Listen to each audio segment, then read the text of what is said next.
하늘에 오르셔서 하나님 우편에 계심을 믿습니다. 우리 지난 시간에 이어서 오늘 한 번 더 연결해서 두 번째 말씀을 함께 나누도록 하겠습니다. 우리가 부활절이나 성탄절은 교회에서 굉장히 성대하게 우리 기독교에서는 치르지만 이 주님의 승천대 축제일이라고 하는 것은 우리는 잘 이 날을 기억하고 또 이 주님의 승천을 우리가 설교를 듣거나 설교를 하거나 그래 보질 않았습니다. 그런데 캐톨릭에서는 부활절 후에 40일째 되는 목요일을 예수님의 승천을 기념하는 날로 지킨다. 이렇게 제가 지난 시간에 그런 말씀을 좀 나누면서 이스라엘의 성지를 가보면 사실은 큰 의미가 없지만 그것이 예수님의 흔적과 연관을 지어서 기념교회를 만들어서 기념하고 숭배하는 것들을 보게 되는데 그중에 대표적인 것이 하나가 바로 이 승천 기념교회입니다. 감람산의 맨 꼭대기에 승천 기념교회를 지어서 여러분 보시는 그림의 하단의 우측편에 보시면 승천 바위라고 해서 이렇게 만들어 놨는데 사실은 이 승천 바위가 사실이냐 아니냐 그렇게 중요하지 않다. 왜냐하면 승천 바위보다도 더 중요한 것은 예수님의 승천하셨다고 하는 이 증언이 역사 속에서 과연 얼마나 정확하게 증명되고 있는가, 이게 사실은 더 중요하다고 제가 지난 시간에 말씀을 드렸습니다. 그래서 성경이 뭐라고 말하느냐, 우리는 그걸 더 관심 갖고 그곳에 초점을 맞춰야 된다. 근데 성경은 뭐라고 말합니까? 예수님이 정말 승천하셨는가라고 하는 물음 앞에 누가복음 24장에 그들을 떠나 하늘로 올려지시니라 라고 성경은 분명히 언급하고 있고, 사도행전 1장 9절에도 제자들이 보는 가운데서 예수님께서 하늘로 올라가시는 모습을 보게 되었다. 이 예수님의 승천이라고 하는 것은 비밀 사건이 아닙니다. 다수가 직접적으로 공개적으로 본 사건이기 때문에 부활의 증인이 있듯이 바로 예수님의 승천에도 증인이 있다. 그래서 예수님이 승천하신 모습처럼 세컨 커밍 할 때 예수님이 다시 오실 때 우리도 동일하게 들림받게 될 것이다. 그래서 데살로니가전서의 말씀처럼 죽은 자들이 먼저 일어나고 그 후에 살아남은 자들도 구름 속으로 끌려 올라갈 것이다. 이거 휴거를 말하는 거거든요. 그래서 제가 지난 시간에 7년 대환란을 겪기 전에 우리가 좀 하나님 앞에 다 들림받아서 올라갔으면 좋겠다. 그러나 물론 하나님을 잘 섬기고 예수를 잘 믿는 신실한 하나님의 사람들은 7년 대환란을 겪는다 할지라도 반드시 살아남아 우리는 휴거될 것이다. 신학적으로 승천이라고 하는 것이 단순한 공간 이동이 아니다. 그래서 엑살타티오 크리스티라고 하는 그리스도의 높아지심이라고 하는 말씀을 제가 지난 시간에 드렸던 기억이 납니다. 여러분, 승천은 선택적인 교리가 아닙니다. 기독교 신앙의 본질에 속하는 진리다라고 하는 말씀을 여러분이 한 번 더 기억하시면 좋겠습니다. 자, 예수님이 어디로 승천하셨는가? 하늘로 올라가셨다라고 성경은 말씀하고 있습니다. 이 하늘이라고 하는 것을 우라노스라고 하는 헬라어에 보니까 헤븐이라고 영어에는 표현되어 있지만, 헤븐이라고 하는 것이 우리가 눈으로 보는 어떤 대기권, 육신의 물리적인 공간 안에서 볼 수 있는 그런 하늘을 말하지 않고, 이 유대인들은 네 가지의 하늘을 말한다, 그렇게 제가 말씀을 드렸습니다. 라키마 하샤마임이라고 하는 하늘, 그리고 쉐마 하샤마임, 그리고 세 번째가 말라킴이라고 하는 천사들, 수랍들이 움직이는 하늘, 그리고 마지막 하늘을 키세 하카보도라고 해서 하나님의 영광의 보좌가 있는 24장로가 경배하고 있는 그 하늘을 유대인들은 이렇게 네 가지로 하늘의 개념을 구분했다라고 말씀드렸습니다. 하나님이 영이시기 때문에 하나님은 육체로, 물체로 존재하시지 않으십니다. 그래서 천국은 우리가 생각하는 그런 물리적인 공간이 아니라 창세전부터 계셨던 삼위일체 하나님이 계신 그 바로 그곳을 천국이다. 이런 모습을 사도 바울은 하늘의 의미를 이렇게 말했습니다. 하늘에 있는 자들과 땅에 있는 자들과 땅 아래에 있는 자들로 모든 무릎을 예수의 이름에 꿇게 하시고 모든 입으로 예수 그리스도를 주라 시인하여 하나님 아버지께 영광을 돌리게 하셨느니라. 자, 사도 바울이 말하는 이 하늘의 개념은 공간적인 개념이 아니라 바로 승천의 더 보다 깊은 의미를 이 빌립보서의 말씀에 담고 있다. 예수님께서 천국에서 뭘 하고 계시는가? 자, 여러분 마가복음 16장 19절에 보니까 하늘로 올리워지사 하나님 우편에 앉아 계신다. 자, 그래서 하나님 우편에 앉아 계시면 지금까지 2000년 동안 계속 하나님 우편에 앉아 계시는 것인가?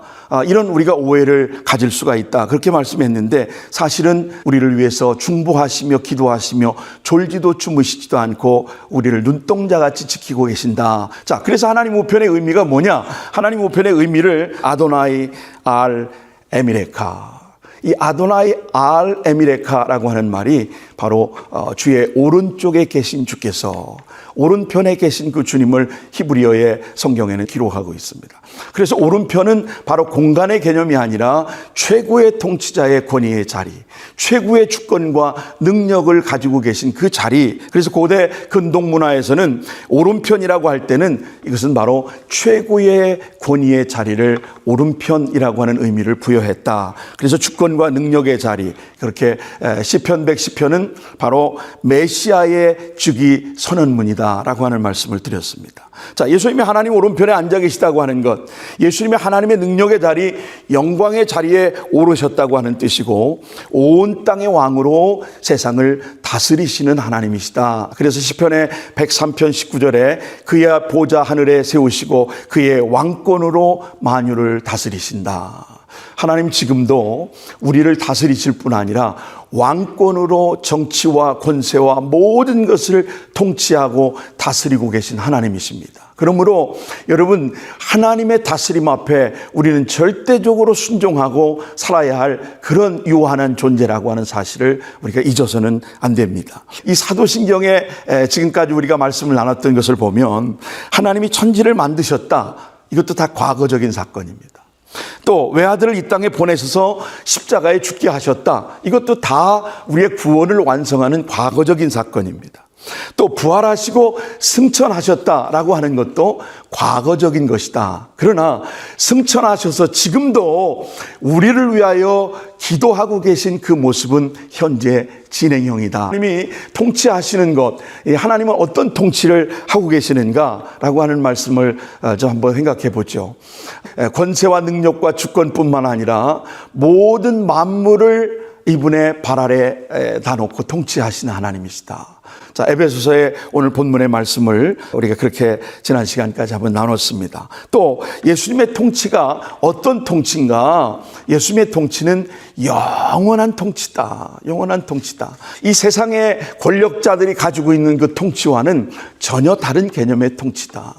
이 세상의 권력자들이 100년, 1000년, 만년 이 통치할 것 같았지만 결국 다 끝이 있었던 것을 보게 됩니다. 근데 하나님의 통치는 끝이 없습니다. 시작부터 영원까지 알파와 오메가 되시는 하나님의 그 통치는 지금도 과거에도 미래에도 통치하고 계시다는 사실을 오늘 우리는 기억해야 합니다. 세상의 모든 권력자들은 무한한 것 같지만, 무한한 통치 속에 이 세상을 자기의 권력을 가지고 다스린다고 생각하지만 결국 끝이 보이는 것이죠. 비참하게 마지막 최후를 맞이할 수밖에 없는 겁니다. 자, 두 번째로 예수님의 통치는 어떤 통치냐? 예수님은 엄청난 희망을 우리에게 주시는 것이다. 나라가 망해가는 몇 가지의 원인들을 마하티마 간디가 이야기한 것들, 원칙 없는 정치, 도덕 없는 상업, 노동 없는 부, 인격 없는 교육, 인간성 없는 과학, 양심 없는 쾌락, 희생 없는 신앙. 여러분, 결국 나라가 망하는 게 아니에요. 교회도 마찬가지입니다. 이런 원칙을 대비해 보면 교회도 마찬가지예요. 교회가 무너지고 망하는 원인은 어쩌면 이와 비슷한 현상들이 아닐까, 저는 그렇게 생각해 봅니다. 희생하지 않으려고 합니다. 요즘 개척교회는 얼씬도 하지도 않습니다. 개척교회는 섬기려고 하지도 않아요. 예, 희생하지 않아요. 뭐든지 그냥 받아먹고 누리고 축복만을 누리고 살려고 하는 거죠.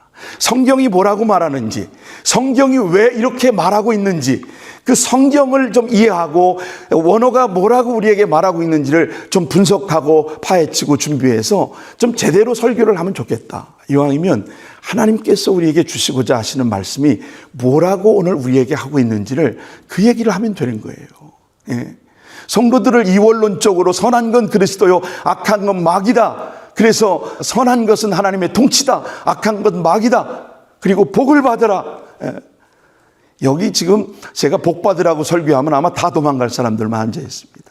이미 받은 복을 우리는 그 복을 나누고 플로잉하고 흘려보내고 누군가를 섬길 수 있는 그런 존재로 신앙이 더 깊어지고 성숙해지고 높아지고 길어지고 넓어지고 우리의 신앙이 가야지 언제까지나 그놈의 복을, 세상적인 복을 이야기하고 있습니까?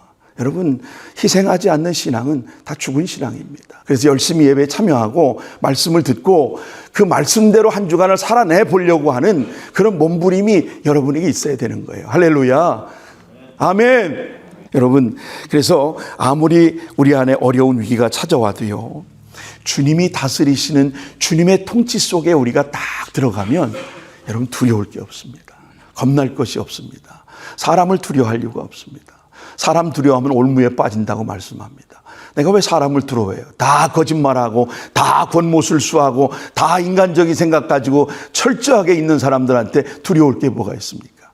두려워하지 마십시오. 한번 따라 하십시다. 두려워할 분은 하나님 한 분밖에 없다.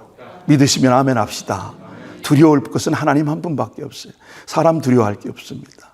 뭘 사람을 두려워해요? 여러분, 이 세상 통치는 바로 우리 주님이십니다. 우리 주님이 여러분의 삶과 직장과 여러분의 자녀들과 우리의 모든 삶을 통치하고 계시다고 하는 사실을 믿는다면 두려울 게 없습니다. 할렐루야. 염려하지 마십시오. 두려워할 게 없습니다. 자, 지난 시간에 여기까지 제가 이런 말씀을 좀 나눴습니다. 자, 오늘은 하나님의 통치가 어떻게 나타나느냐, 모든 어려움을 바꾸게 하신다라고 하는 말씀을 제가 좀 나누고 싶습니다. 그렇다면 어떻게 예수님의 통치가 우리에게 힘이 될까? 랜시 드모스라고 하는 분이 이런 책을 썼습니다. 하나님이 다스리시니. 영어 번역에는 Heaven Rules 이렇게 되어 있습니다. 하나님의 다스리심. 이 책을 제가 읽어보니까 이런 내용이 이 책 안에 있습니다. 하나님은 선하십니다. 하나님이 선하시다고 당신이 느끼지 못할 때도 하나님은 당신 여전히 사랑으로 사랑하십니다. 하나님이 당신을 버리셨다고 느낄 때도 하나님은 이런 폭풍우 속에도 당신과 함께 계십니다. 하나님은 결코 당신을 떠나지 않으십니다. 고난이 있는 곳에 하나님이 더욱더 임재하십니다. 할렐루야. 아멘이 되시죠? 하나님 바로 이런 하나님이십니다. 하나님 바로 이렇게 하신다는 거예요. 이게 헤븐 룰이라는 거예요. 우리가 하나님의 통치가 무엇인가를 분명히 우리에게 말해주고 있는 아주 너무나도 귀한 은혜의 말씀이라고 생각합니다. 인생을 살다 보면 사실은 예상하지 못했던 어려움을 당할 때가 있습니다. 이 세상을 살다 보면 내가 전혀 생각지 않았던 어려움을 직면할 때가 있습니다. 그러나 중요한 것은 여러분 누구나 고난을 경험하게 된다는 사실입니다. 여러분 지금 고난을 경험하고 계시지 않는 분이 계시다면 제가 예언하죠. 앞으로 반드시 고난이 올 겁니다. 그런데 지금 고난을 겪는다고 그 고난을 너무 두려워하거나 염려하지 마시라는 거예요. 오늘 고난이라고 하는 것을 대하는 태도와 오늘 우리의 자세가 얼마나 중요한가 하는 겁니다. 고난은 누구에게나 올 수 있습니다. 고난은 반드시 찾아옵니다.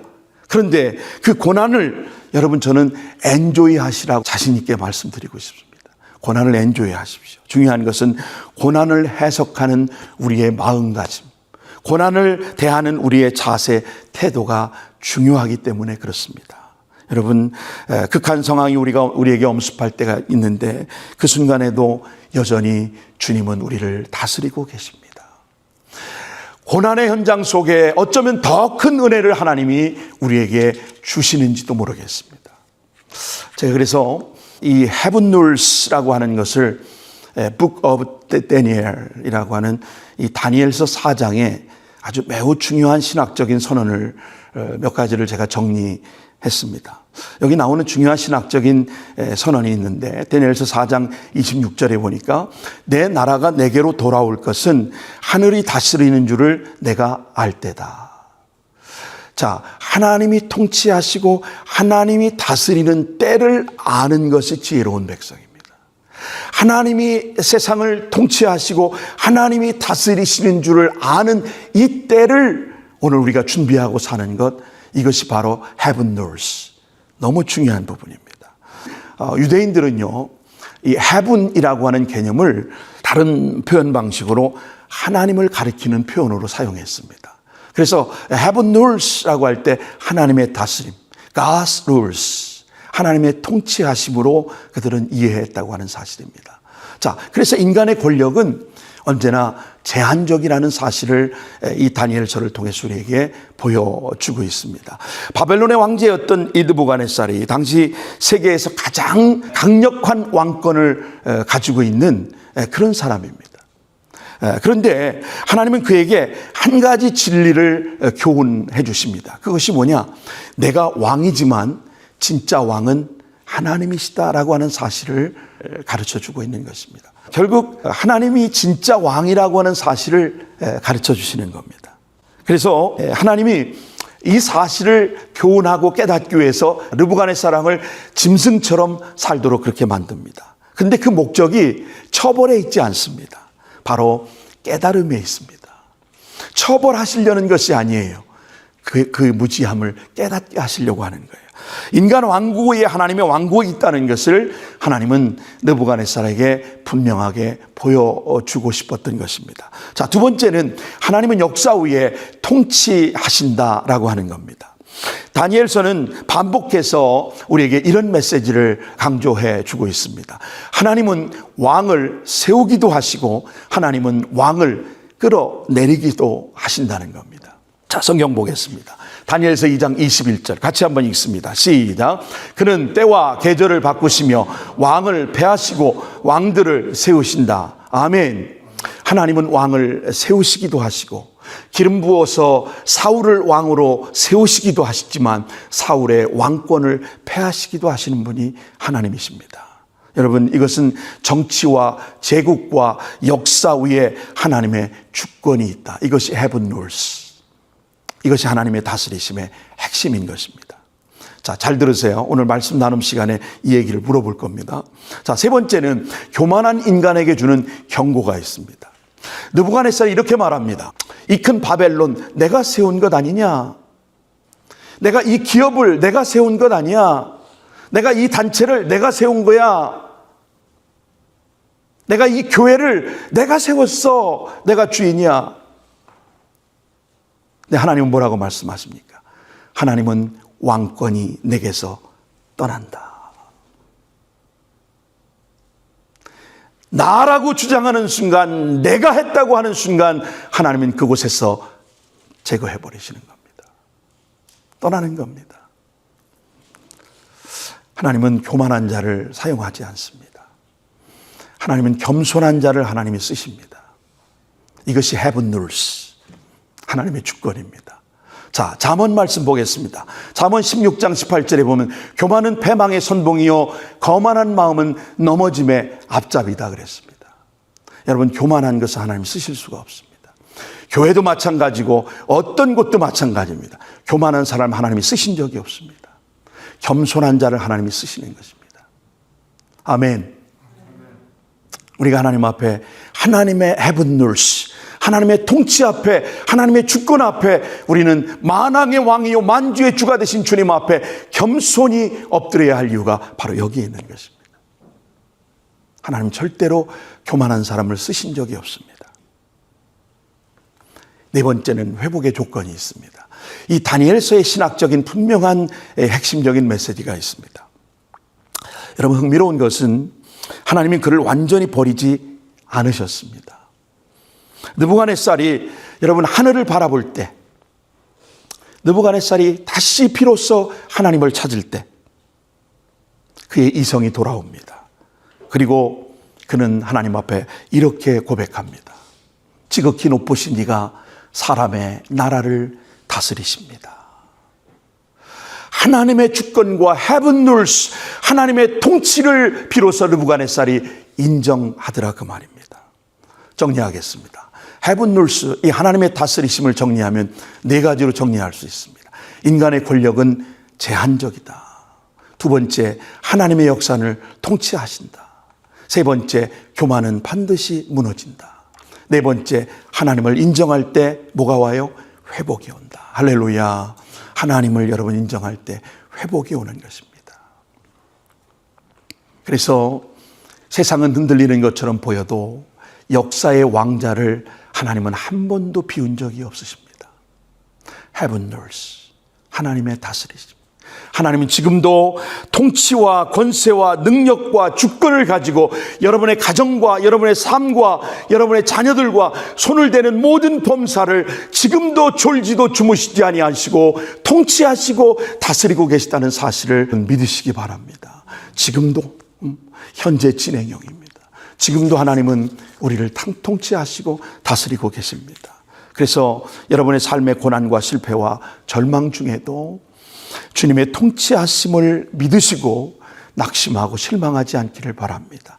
하나님 여러분을 만지실 것이고 여러분을 이렇게 세우실 것이고 여러분을 통해서 하나님의 위대한 역사를 이 땅 가운데 간증하는 존재로 하나님이 세워 가실 줄로 믿으시기 바랍니다. 아멘. 다니엘은 이국 땅에 바벨론 포로로 끌려가서 69년 이상을 그곳에 살았지만 바벨론에서 다니엘은 나오지 못했습니다. 그래서 다니엘서의 메시지는 하나님이 우리 인생의 모든 압제를 제거해 주실 것이다가 아닙니다. 다니엘서의 메시지는 바로 이런 것입니다. 하나님이 다스리심을 알 때 우리는 온갖 시련 속에서도 성공할 수 있고 그분께 끝까지 신실할 수 있다. 하나님의 다스리심을 알 때 우리의 온갖 질병과 고통과 실패와 좌절과 무너짐과 모든 것들을 우리는 다시 하나님이 이렇게 세워 성공할 수 있다. 욥도 마찬가지입니다. 내가 그동안 귀로만 듣던 하나님을 나는 눈으로 보았습니다. 이게 욥기의 결론입니다. 귀로만 듣고 귀만 커지는 가분수의 신앙이 아니라 비로소 내가 하나님의 존재를 하나님의 실체를 똑똑히 볼 수 있었다고 고백할 수 있는 것, 이게 진짜 우리의 신앙 되기를 예수님의 이름으로 축원합니다. 우리에게 가장 좋은 것을 주기 원하시는 분, 그분이 지금도 우리를 통치한다는 사실, 나를 다스리고 계신다, 이 사실이 여러분 앞으로의 주어진 모든 인생의 삶에 힘의 근원이 되시기를 바랍니다. 하나님 나를 통치하고 다스리신다. 지금도 하나님 우편에서 현재 진행형으로 나를 돕고 계신다. 이 사실을 여러분 마음속 깊이 믿으시기 바랍니다. 여러분 현재 처한 어려움, 힘들어하는 그 순간에도 주님은 통치하고 계십니다. 여러분이 고통의 늪에 있을 때도, 병고의 무거운 짐을 짊어지고 힘들어하는 그때도 주님은 나를 다스리신다. 주님은 나를 통치하신다. 그래서 위기를 해결하고 결국에는 고통 속에서 건져주시는 하나님을 경험하게 될 줄로 믿습니다. 여러분, 예수님의 통치의 마지막 하나의 핵심은 바로 중보 기도에 있습니다. 저는 오늘 여러분에게 이 부분을 좀 강조하고 싶습니다. 세상을 통치하시는데 과연 우리를 어떻게 통치하시고 우리를 도와주실까? 실제로 중보하시며 우리를 돕고 계시다는 사실을 여러분 아셔야 합니다. 저는 오늘 여러분에게 지난 시간에 약속했던 것처럼 최근에 제가 경험했던 한 가지의 중보 기도의 응답과 과거에 우리 가정에 우리 사남매에게 하나님이 역사하시고 또 중보 기도의 응답을 경험했던 이야기를 여러분하고 이 시간 좀 나누고 함께 은혜를 좀 나누려고 합니다. 제가 아마존에서 일을 하면서 최근에, 사실은 지난주에 우리가 예배 마치고 말씀 나눔 시간에 내가 고백을 했습니다. 내가 요즘 직장생활이 너무 힘들다. 이 시스템 자체가 6개월에 한 번씩 매니저가 바뀌면서 사람을 파악도 안 된 상황에서 부서의 사람들을 잘 이해하지 못하고 하드타임을 줄 경우가 있습니다. 이 친구는 제가 트레이닝 시켜가지고 이제 매니저로 현장에 투입했던 자매인데, 저는 아마존에서 일을 하면서 저는 아마존을 일터다, 직장이다 이렇게 생각해 본 적이 없습니다.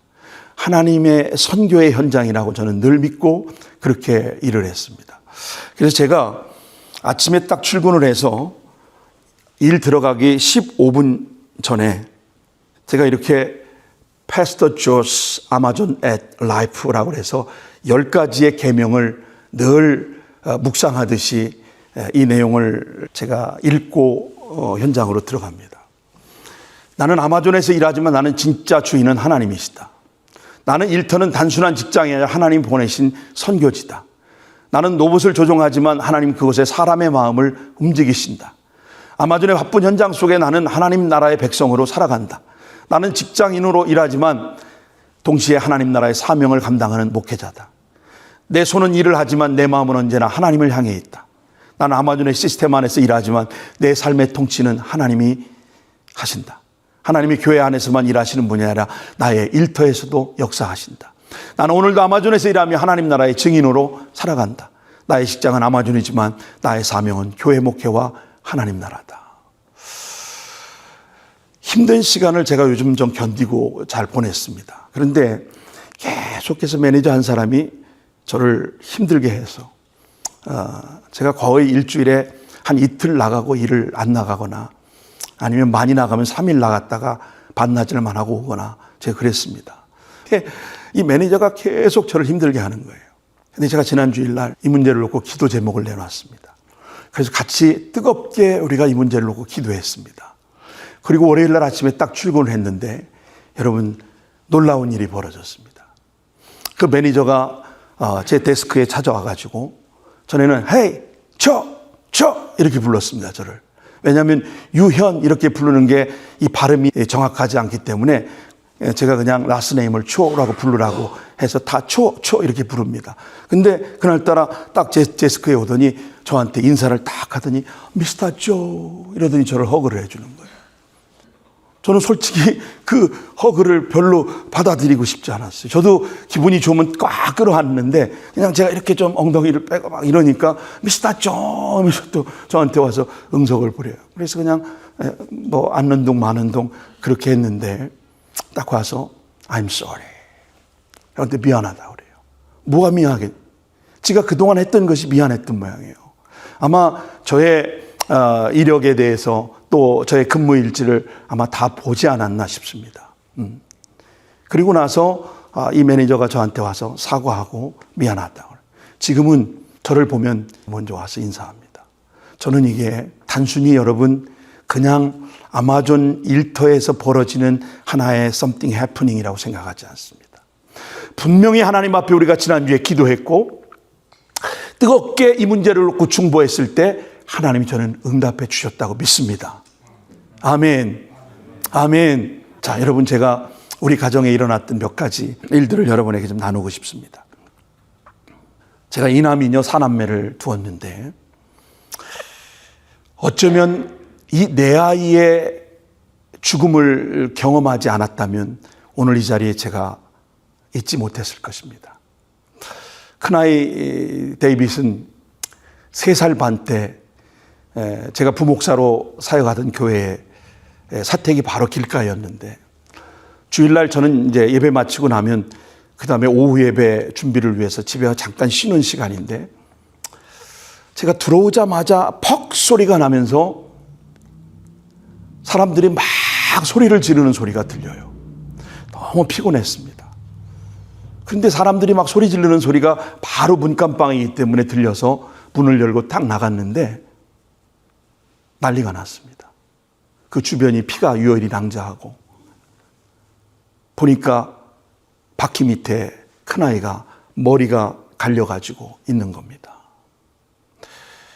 그 순간 너무나도 놀라고 겁이 나서 손이 떨리고 발이 떨리고 어떻게 할 줄을 모르겠어요.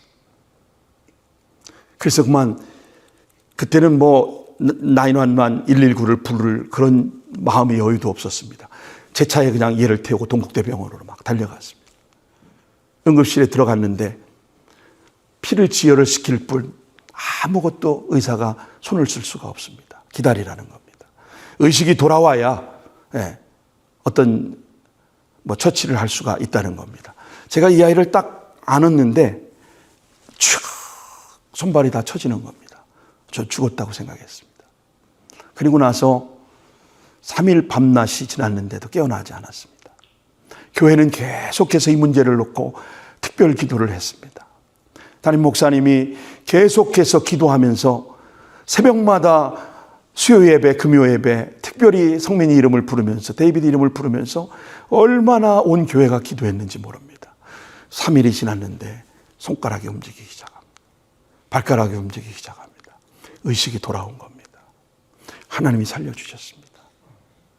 이 아이가요, 한글을 깨우치기 전에 지 엄마 무릎에 앉혀놓고 동화책을 읽어주면요, 한글을 모르는데 글자를 또박또박 짚으면서 한글을 다 그대로 읽어내려갔던 아이예요. 머리가 똑똑했습니다. 대학 입학 SAT를 볼 때도 거의 만점에 가까운 점수를 맞았던 아이입니다. 저는 이 아이를 보면서 하나님께서 기도의 능력으로 살려주셨다, 저는 그렇게 믿습니다. 한국 군대를 자원해 갔다 왔고요, 미군을 지원해서 지금 현역 신분으로 미군에 복무하고, 지금 대학원에 가서 공부하면서 PNC 은행에서 취직해서 일을 하고 있습니다. 여러분 놀랍지 않습니까? 하나님이 살아계심을 여러분 믿으시기 바랍니다. 여러분, 둘째 아이 에스더는 피아노 의자에서 뛰어내렸는데 자기 침대 모서리에 머리를 찌면서 뇌진탕으로 동공이 열리고 이미 몸은 다 죽은 아이가 되었습니다. 동수원병원으로 또 역시 이 아이를 데리고 가는데 저는 죽었을 거라고 생각했습니다. 이 아이 역시도 병원에 데리고 왔지만 아무런 치료를 할 수가 없었습니다. 의식이 돌아와야 됩니다. 밑에는 변이 나오고 눈 초점은 전부 다 흰색으로 바뀌어져 있고, 그땐 제가 교회를 개척해서 목회하고 있을 때입니다. 온 교회에 이 소식을 전하고 주변의 목사님들에게 이 소식을 전하고 기도 요청을 드렸습니다. 얼마나 뜨겁게 기도를 했던지요. 이 아이도 하나님이 정상으로 살려주셨습니다. 저 얼룩무늬 옷 입은 아이가 둘째 아이입니다. 지 엄마 닮아서 이쁘죠? 예. 셋째는 이 아이가 8개월 만에 조수가로 태어났습니다. 맨 요렇게 개구장이처럼 하고 있는 아이가 셋째 나단인데, 병원에서 태어나자마자 심폐기능이 없고 망막이 자라지 않아서 얘는 평생 걷거나 뛰거나 할 수 없습니다. 그리고 살아날 가능성도 희박합니다. 그러니 시체를 병원에 의료용으로 기증하도록 서명하십시오. 제가 교인들을 데리고 대구에 세미나차 가 있는 동안에 이런 소식을 듣게 되었습니다. 갈 수도 없습니다. 관리 집사님이 가서 뭔 사인을 했는지 모르지만 사인을 한 겁니다. 그리고 제가 돌아와서 보니까 이런 상황이 됐습니다. 그래서 역시 하나님 앞에 기도하면서 이 아이를 놓고 눈물로 밤을 지새웠습니다.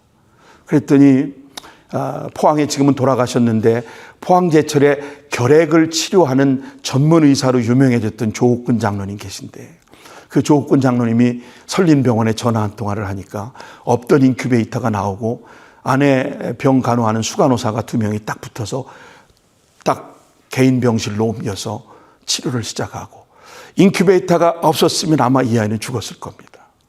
그렇게 해서 치료 과정 통해서 망막에 주사를 투입해서 망막을 키우고, 그렇게 하면서 이 아이를 하나님께서 살려주셨습니다. 그런데 이 아이를 데리고 이제 미국에 와서 우리는 이 아이를 걷거나 뛸 때 조심시켰습니다. 혹시라도 의사의 처방 때문에. 그런데 놀라운 사실은 뉴턴 사우스에서 여러분 야구 선수로 맹활약을 했습니다.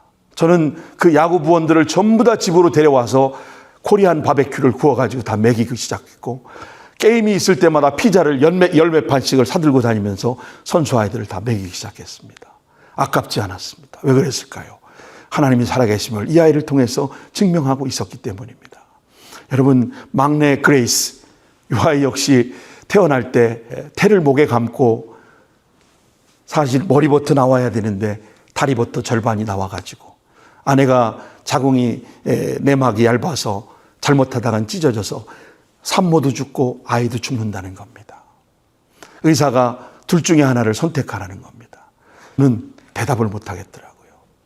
아내를 선택해야 되나 딸을 선택해야 되나 그냥 울고만 있었습니다. 눈물로 콧물로 의사 앞에 눈물로 그렇게 앉아있을 때 의사가 나가 있으라고 그런 거예요. 그리고서 오랜 시간 수술을 통해서 두 사람을 다 안전하게 살려냈습니다. 저는 여러분, 이 내 아이를 키우는 동안에 하나님이 우리 가정에 역사하신 이 모습을 보고 수없이 많은 유혹이 있었지만 제가 돌아설 수가 없었습니다. 돌이킬 수가 없었습니다. 하나님이 살아계시고 지금도 나와 함께 계시고 이 자녀들을 통하여 나를 목회자로 부르셔서 이 길로 걸어갈 수 있도록 나를 인도하신다고 믿었을 때 저는 세상적인 유혹과 그런 돈의 쾌락, 향락에 저는 뒤돌아설 수가 없었습니다. 앞만 보고 35년을 달려왔습니다. 여러분, 하나님은 지금도 우리 가운데 역사하시고 고난의 위기 앞에, 생명의 위기 앞에도 지금도 나를 다스리시고 지배하시고 통치하시는 하나님이심을 여러분 믿으시기 바랍니다. 중보기도의 위력, 중보기도의 능력이 바로 이런 것입니다. 기도로 세계를 움직인다고 하는 웨슬레 듀엘 목사님의 쓴 책에도 보면 중보기도의 위대한 능력을 우리에게 말씀해 주고 있습니다. 여러분, 누군가 나를 위해 기도해 준다는 것, 우리에게 엄청난 힘이 되고 위로가 됩니다. 특별히 기도의 능력이 여러분 매우 센 분이 계십니다. 기도의 능력이 누가 셀까요? 우리 주님이십니다. 나를 위하여, 여러분을 위하여 중보하고 계신 그 주님의 기도의 능력이 얼마나 대단한지 모릅니다. 여러분의 위기의 순간, 고난이 올 때 사람 찾아가지 마십시오. 기도의 능력이 있다고 신통력 있는 사람이라는 사람 찾아다니지 마십시오. 누구에게 찾아가야 될까요? 목사님을 찾아가고 교회 성도들에게 중보의 기도를 부탁하십시오. 그리고 기도하십시오. 하나님은 환난과 위기 가운데 반드시 건져주시고 간증할 수 있는 놀라운 축복의 역사를 주실 줄로 믿습니다. 오늘 성경은 이는 그리스도 예수시니 그는 하나님 우편에 계신 자요 우리를 위하여 간구하시는 자시니라. 로마서 8장 34절에 말씀합니다. 이는 그가 항상 살아계셔서 그를 위하여 간구하신다고 말씀하십니다. 우리 주님은 지금도 땀방울이 핏방울이 되도록 오늘 저와 여러분을 위하여 지금도 현재 진행형으로 기도하고 계시다는 사실을 기억하시기 바랍니다. 여러분 혼자가 아닙니다. 지금 여러분이 겪고 있는 고통과 고난 우리 주님이 알고 계십니다. 그리고 자신을 사랑하는 아들과 딸들을 위해서 지금도 친히 간구하고 계신 하나님이심을 믿으시기 바랍니다. 여러분 기억하십시오. 우리가 해야 할 일은 주님의 통치를 인정하는 것, 그 주님을 꼭 붙잡는 것입니다. 그럴 때 우리를 넉넉히 우리는 이기는 삶을 살게 해 주실 줄로 믿습니다. 지금도 하나님 우편에서 여러분을 위해 기도하시는 주님을 잊지 마십시오. 여러분 인생을 개입하시고 계시는 주님의 통치를 여러분 잊지 마십시오. 부활하시고 승천하셔서 하나님 우편에서 지금도 저와 여러분의 삶을 눈동자같이 지켜보시고 졸지도 주무시지도 않는 그 하나님 앞에 우리의 삶을 의탁하고 그 주님 붙잡고 믿음으로 승리하는 복된 여러분 되시기를 예수님의 이름으로 축원합니다. 오늘 말씀 마치면서 우리 같이 한번 이 찬양 같이 한번 부르고 기도하겠습니다.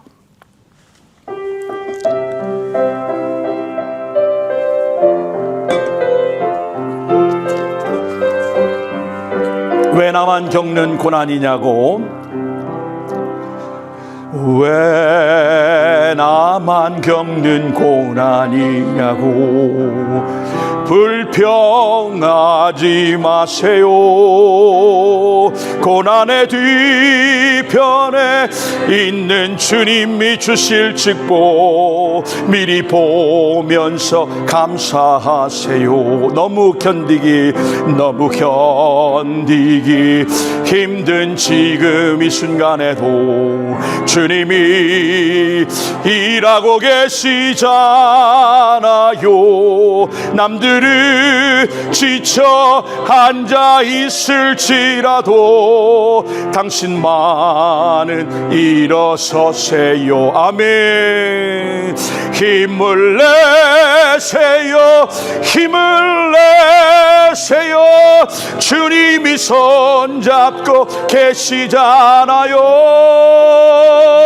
주님이 나와 함께함을 믿는다면 어떤 역경도 이길 수 있잖아요.